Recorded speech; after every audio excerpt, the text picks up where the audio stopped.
Hi, I'm Luis de Jesus Ginestre, and I have the blessing of pastoring Jubilo Church in Orlando. I'd like to welcome you to our program tonight. We've got a special lineup for you. First, let me say this. God is a spirit, and they that worship God must worship God in the spirit and in truth.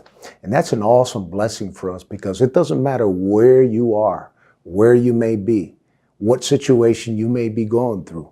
God is always present when you keep your heart waiting on Him. Tonight in our program, we have a very special guest. Her name is Kid Sanchez. Kid Sanchez came to our church a few years ago, distraught and destroyed, and God turned her life around. He can turn your life around too. So I want you to stay with us.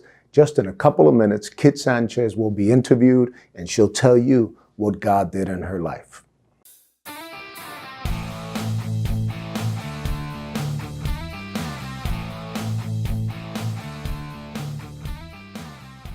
Welcome back. We're glad to have you with us again for part 2 of our interview with Kid Sanchez. Kid, welcome back. Thank you, Pastor. How you been? Great. You been great? Great. We're really enjoying ourselves with you, with what you're sharing, your testimony.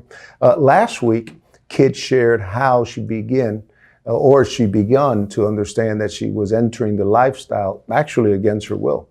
You know, a trained counselor, one of the questions that is asked of a person who is in the gay lifestyle or alcoholic type of lifestyle is what happened in your youth or in your childhood that actually placed you in that path. Was it a trauma? Was it something that hurt you, that broke you? So that's one of the questions that I asked Kid in one of our conversations that we had. And she revealed to me, no, that this is the way she was ever since she was a little girl. She told us that, she was in the first grade when she fell in love for the first time, and it was another girl. You look at her now, and God has changed her completely. She doesn't have the same spirit. She doesn't have the same presence. God has really done a powerful job in her life. And we left off the program last time when now you were in high school. Mm-hmm. And you told us that you were struggling, mm-hmm. deep struggles that eventually took you to drugs and to alcohol right. and to other things. So tell us, for the benefit of folks that may be listening, in the church or people who are not part of a church body, and they may be struggling with the same tendencies, whether it's lesbianism or homosexuality or other tendencies that are difficult to overcome and are something that threatens the livelihood of a lot of our young people today. So Kid now, she's at the point where she's in high school and you're struggling. Tell right. us detailed, what is it that you were struggling with? Tell us about that. So I was struggling with my sexuality, mm-hmm. And then on top of that, I was struggling with my gender. And explain that to us, right. and explain that to Absolutely. So in my case, I was having a hard time dealing with my femininity and with my womanhood. Mm. And it just didn't feel right. It didn't click. I didn't feel like a woman, and it went from just feeling like a tomboy to feeling more comfortable every time wearing men's clothing and acting more masculine and, hanging out with the guys and that type of stuff. Mm.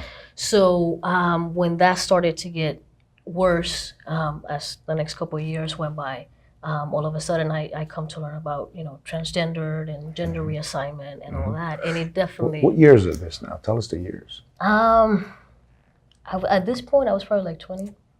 Okay, the year in the Lord's year, in the Lord's age, 2000 something. Yeah, 2000 something. 2000. Like 2009. 2009. The reason why I asked that is, how in all of the countries, there's topics that are headlines. Right. And I was just wondering where the gay world or the transgender world was at that time. So it was 2009, 2010. So there was not a whole lot of attention to that at the time, community like today. Not like today. Okay. No, absolutely not. Okay. So that's why it took me a while to even come across that. Okay. So now I've got to ask. You have a big family.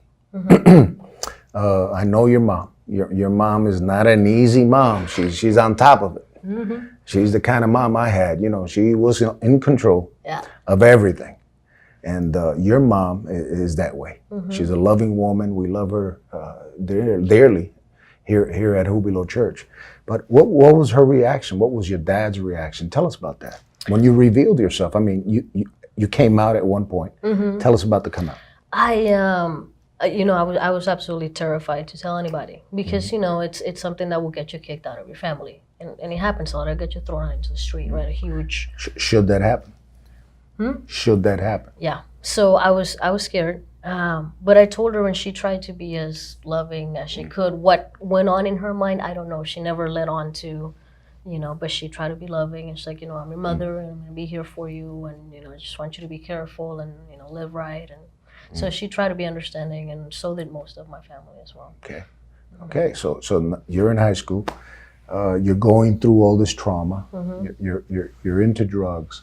Tell us about the drug scene. Tell us the deepness or to the depths that this lifestyle took you because of your struggle.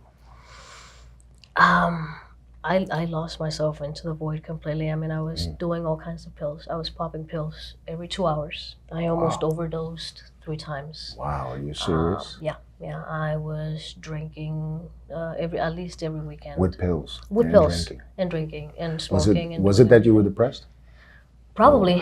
Looking back, yeah, I probably was. It was a struggle. I had no identity, right? I had no purpose. I did not have God in my life, right? So I was floating around trying to figure everything out on my own. And when you have no identity in God, and when you're trying to figure out your life on your own, it can get really upside down. And so I just went further and further in, and the drugs, the partying, and that was my life. The minute night fell, I just wanted to be out there and numbing myself, really. I just wanted to be numb from everything that was going on inside. So what I'm understanding is that the struggle was that you really didn't want to be this person. Was that the struggle? In some ways, yeah. So you never released yourself totally to be this person? Yeah, especially with my gender issues. Okay. Because, when I started to think about gender reassignment, this and that, I was very honest with myself, and I said, if I do this, I'm not going to be happy. And I never took that step. But like I said, I wanted nothing to do with being a girl. I hated my body. I hated anything that had to do with being a woman. I mean, I had just completely pushed it out of my life. What would you say to parents that are listening tonight and have a daughter or a son that may be at that point where they just came out, right? Or the parents maybe the son or daughter didn't come out, but maybe the dad or mom are seeing these tendencies. I mean, and they're Christian, because most of our audience is Christian. Right. Even those that aren't Christian, you're welcome to stay on, and we value you, and we thank God that you're with us tonight during this broadcast. But what would you tell parents that are noticing these tendencies in their children and their daughters and their sons at this age? So I want to keep it at the high school age, where they're really struggling. What would you say? What word of wisdom, of counsel would you give parents? I would say, number one, love them. They're your kids. You have to love them unconditionally. Go ahead, tell them. And loving somebody doesn't mean that we love the sin or their lifestyle. So number one is to love. And secondly is to help bring them closer to God, because we cannot change anybody. Only God can do that. And we need to help lead our teenagers and our children and our friends and family closer to God, bringing them into church, getting them involved with anything that has to do with youth at church, so that they can develop that relationship, and that relationship is going to be what's going to affect their heart. Excellent. It's painful for a parent to see any kind of tendency, especially if the parent is a Christian. Of course. It's painful to see any kind of tendency that is not Christ-like. But next week, right here, we're going to have Kid Sanchez continue to share her testimony, and we're going to share with you what you can do to help your young people be free from these lifestyles. God bless you.